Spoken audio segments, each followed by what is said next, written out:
श्री स्वामी चरित्र सारामृत अध्याय 7. बाळा, ह्यात गोष्ट आहे मुंबईच्या विष्णुबुवा ब्रह्मचारी यांची. बुवा खूप मोठे विद्वान होते. अक्कलकोटच्या मालोजी राजांनी त्यांना मोठ्या आदराने त्यांना मुंबईहून बोलावून घेतलं होतं. पण बुवांना आपल्या ज्ञानाचा खूप गर्व होता. राजवाड्यात रात्रंदिवस वेदांताच्या चर्चा झडू लागल्या. बुवांच्या ज्ञानाची सर्वत्र स्तुती होऊ लागली. बुवा, आपल्या वेदांत चर्चेने अक्कलकोट पावन झालं. तुमचं ज्ञान खरोखरच अगाध आहे. विष्णुबुवांची छाती गर्वाने फुगली. ते मालोजी राजांना म्हणाले, राजे, वेदांत हा काही सोपा विषय नाही. तासन तास अभ्यास केल्यावरच यातली गुपिते उलगडतात. पण मला सांगा, गावात ज्या स्वामींची एवढी चर्चा मी ऐकतोय, ते खरंच वेदवान आहेत का? बुवा, स्वामी साक्षात परब्रह्म आहे. तुम्ही एकदा त्यांचे दर्शन घ्याच. विष्णुबुवा स्वामींना भेटायला गेले. स्वामींना पाहून बुवांनी त्यांना एक खूप कठीण प्रश्न विचारला. स्वामी, मी वेदांताचा अभ्यासक आहे. मला सांगा, ब्रह्मपद तदाकार होण्यासाठी नक्की काय करावं लागतं? याचा नेमका मार्ग काय? पण स्वामी मात्र काहीच बोलले नाही. फक्त बुवांकडे पाहून खदखदा हसू लागले.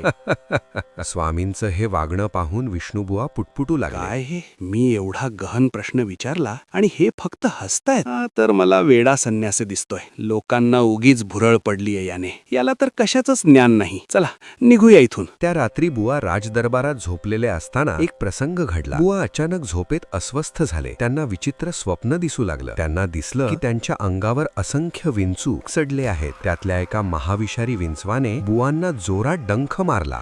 नको नको, हे एवढे विंचू कुठून आले? वाचवा!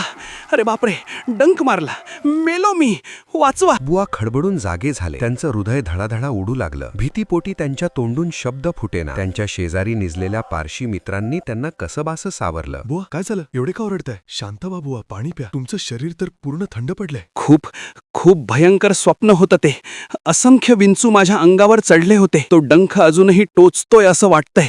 दुसऱ्या दिवशी बुवा पुन्हा स्वामींकडे गेले आणि पुन्हा तोच प्रश्न विचारला. तेव्हा स्वामी पुन्हा खदखदा हसले आणि म्हणाले, काय बुवा, ब्रह्मपद जाणून घ्यायचंय ना? मग रात्री त्या स्वप्नातल्या विंचवाला बघून इतका का घाबरलास? जो एका स्वप्नाला घाबरतो तो ब्रह्मपद काय जाणून घेणार? अरे, जर तू रात्री स्वप्नातल्या विंचवाला बघून इतका घाबरला गेला तर तू ब्रह्मपद कसं काय जाणून घेणार? स्वामींचे हे शब्द ऐकताच बुवांच्या पायाखालची जमीन सरकली. आपण स्वप्नात काय पाहिलं हे स्वामींना कसं ठाऊक? बुवांना खूण पटली की स्वामी साक्षात अंतर्ज्ञानी परब्रह्म आहे. त्यांचा अहंकार गळून पडला. डोळ्यातून प्रेमाश्रू वाहू लागले आणि त्यांनी स्वामींचे पाय घट्ट धरले. स्वामी, मला क्षमा करा.